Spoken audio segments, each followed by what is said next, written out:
What's good, ladies and gents? Welcome back to MKO Boxing, aka MKO Pugilism, where we talk all things boxing. Remember to follow me on TikTok, like and subscribe on YouTube channel, and all that good stuff. So, yeah, around probably about an hour ago, got back from the Daniel Dubois versus Anthony Joshua fight, and what a fight it was.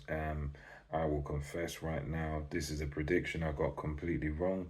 I just thought the sort of openness of Daniel Dubois and the sort of defensive, the lack of a defense going into the Anthony Joshua fighter, and knowing that Joshua counters pretty well, I just expected Joshua to be able to deal with Daniel Dubois, but it was a complete opposite.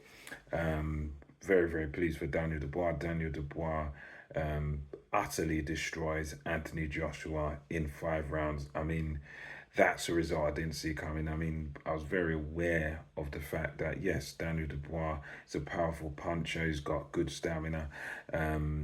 So if he clips AJ, yeah, I was understanding that, yeah, of course he can put him away. But this was just a different level because from the first round, from the word go, as I would like to say, Daniel Dubois was on top. AJ made the mistake of having his chin quite high up in the air. He was making that novice mistake. He had a very low lead left hand, which a low lead left can sometimes help to deceive your opponents. And you could tell that he was trying to sort of set Daniel Dubois up. You could tell that he was trying to make Daniel Dubois lead so that he could counter over the top with his big right hand. But fortunately for Daniel Dubois was like fully prepared for it. So Daniel Dubois didn't fall for Anthony Joshua's feints or, the low lead left hand.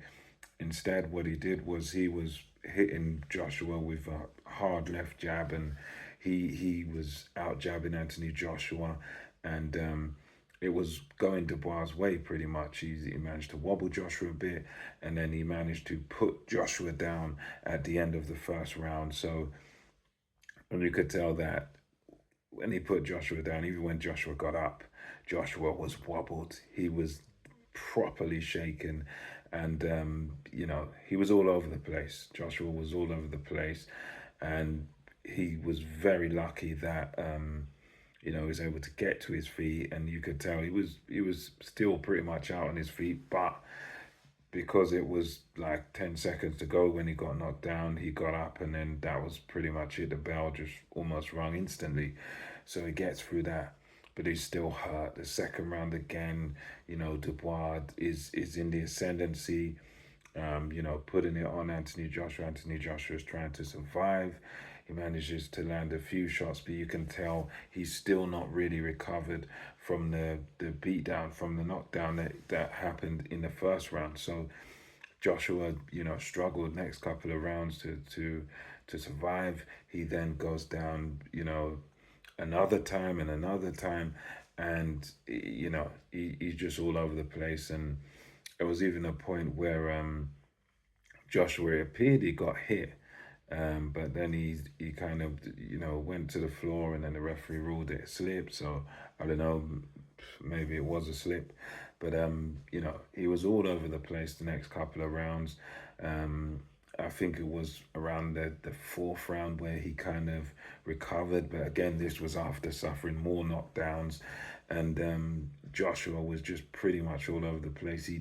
He found his feet a little bit in what I think was the fourth round, and started to move around a bit, but you could tell that the writing was kind of on the wall that as soon as Daniel Dubois lands one on him, he's going to be in trouble. And to Joshua's credit, in the fifth round, he did manage to crack Daniel Dubois with a good right hand. But as much as people, in the stadium, we got excited about it, I could see that Dubois was able to eat that shot. It wasn't the type of shot where he hit him and then badly shook him, badly hurt him with it. It was the type of shot where he hit him and it was a good shot. It was a hard shot. It landed flush.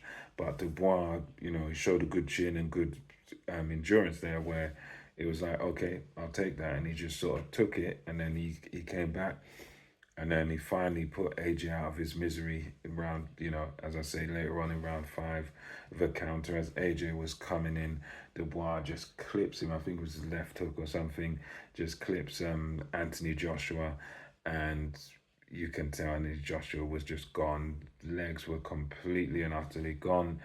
To Joshua's credit, he showed he's got heart, because he did try to come up, but it's like even as he was trying to come up, his legs were going in the air, his legs wouldn't go onto the ground, and it was just completely and utterly out of it. So yeah, at the end of the day, Anthony Joshua takes a severe beating, and I want to say this, full credit to Daniel Dubois, because this was a fight where he didn't even probably lose a minute of a round, let alone a round. He didn't lose a round. He didn't lose a minute of a round, a second of a round. He was just completely and utterly on point. And he done something to Anthony Joshua that I don't think many people saw coming. I mean, yes, I know there's people who don't, they just simply don't like Anthony Joshua, so they pick against him regardless. But I think even those that were predicting Daniel Dubois was going to win, I don't even think those people would have seen it in this way, where not only does he win, by knockout, but he wins by dominating every single round of the fight, pretty much just dominating the whole thing, and then just battering AJ, not only beating him, because as I say, even though I picked AJ, I was fully aware of the fact that, yeah, Dubois is a big puncher. So if he catches AJ, he could take AJ out too. I just thought AJ will be quicker. He'll get to him first, and then he'll be the victor. But I knew that, yeah, Dubois can win, but it's the manner of the victory that's so impressive. I mean, it's the fact that he was able to just, just not only beat Joshua, but just destroy him. And for me now, thinking after I've been there, after I've watched the fight, the thinking about Joshua is, I think, he's talking about coming back, he's talking about a rematch, but the way he looked in this fight was that, it seems like his punch resistance might be gone, so can he take a shot? Because there were question marks even going into this fight, not really from myself so much, but there were people saying even going into this fight, can he take a shot? Can he take a shot? And in this one, fair enough, Daniel Dubois is a big puncher, but it was like from the word go, Joshua he just couldn't take it, just couldn't hack it in there. So I think, if he comes back, I don't know who he'd come back against. And I think that probably the safest thing for his health is to just bow out now, just to retire now. But I think knowing boxing and knowing about, boxing history, the history of great fighters, they do tend to come back. They never tend to sort of retire after a dangerous fight. The boxers always have this habit of sort of seeing themselves differently to the public, seeing them. And Joshua is going to have that pride. And he said in the post-fight presser that he's going to carry on, he's going to continue.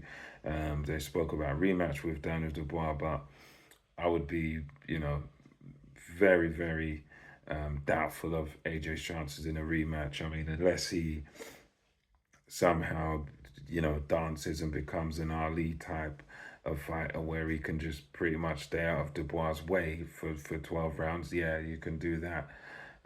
Or unless he can, hurt Dubois. But nah, I don't think he's got hope at winning a rematch. Certainly not an immediate rematch. So yeah, anyway, let me know your thoughts on this fight in the comment section below. For me, I must say that, yeah, for me it's a bit of a shocker.